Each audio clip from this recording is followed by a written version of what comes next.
is Morgan, and I will be walking you through a very summarized version of my multimedia project 3, where I will be focusing on the phenomenon of how most popular songs seem to focus on 4 or less chords to get their harmonic content across. And I will start it by the beginning of this video, as I'm sure everyone has already seen before.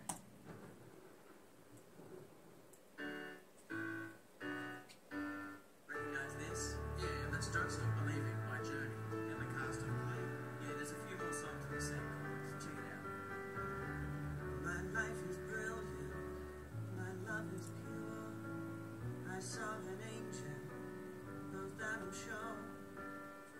People killing, people dying, children hurt, and you hear them crying.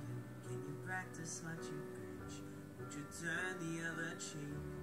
Forever young, I wanna be forever young. I'm sure you basically got the sense of it by now.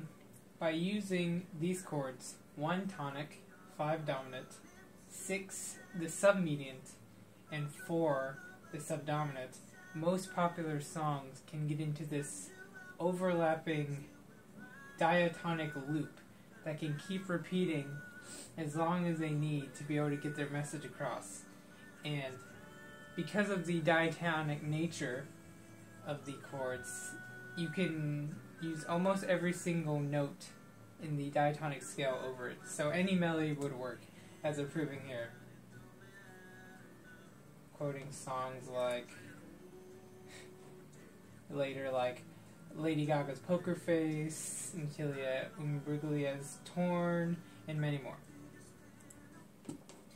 Other musicians have also talked about this, some a little more comical than others. I won't play this entire for you. It's about this piece of music. It's a very popular piece of music. I'm sure you all know, but I'll sing the melody right now.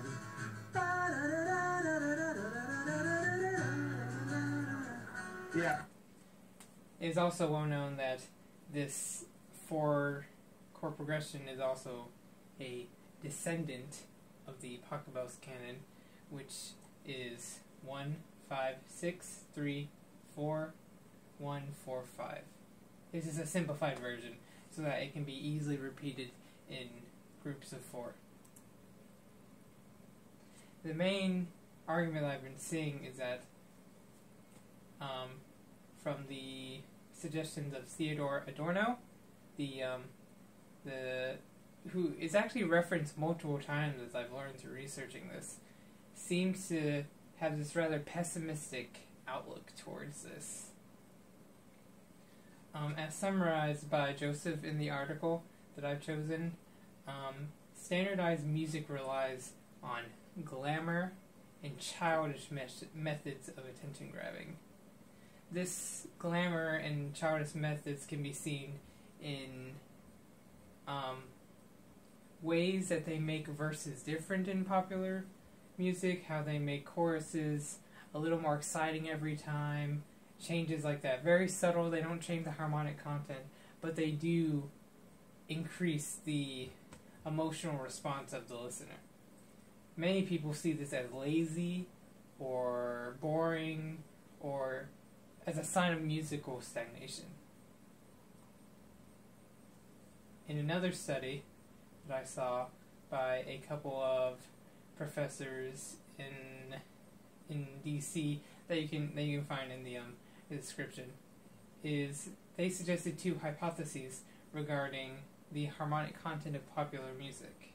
The first of which is the absolute surprise hypothesis, which states that unexpected events in music directly lead to pleasure.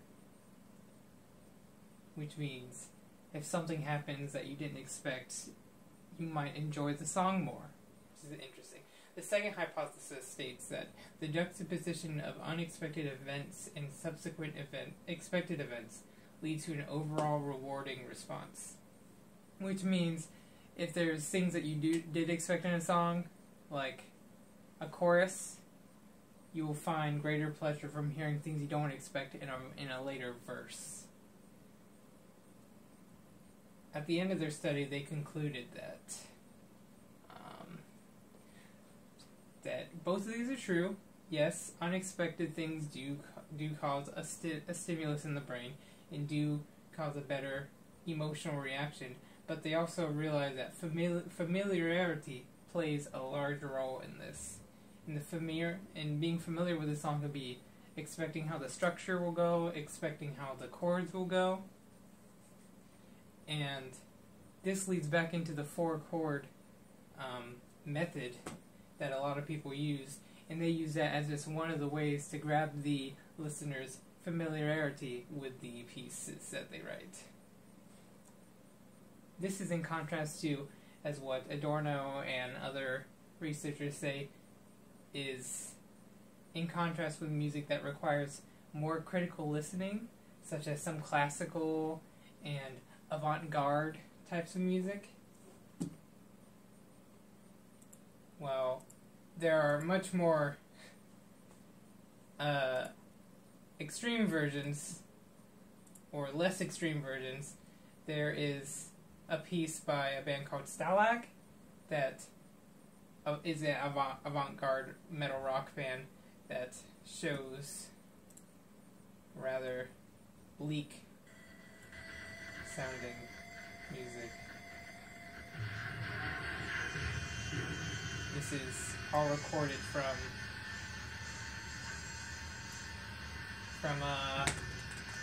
mental hospitals.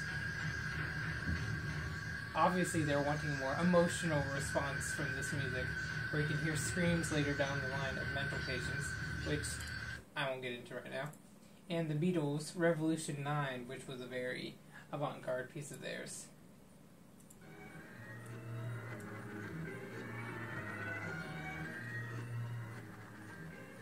People describe this music as difficult to listen to.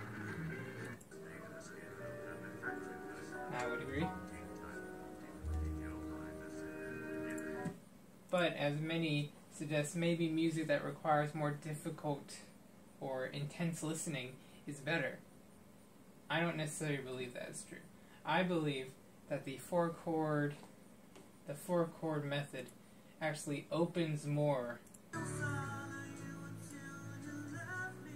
innovation for musicians, so they can make the melodies more interesting, they can have more interesting timbres, and with less work they can evoke more of an emotional response, because they're making changes from something that we expect, unlike an avant-garde piece that will just be all changes that we never expect.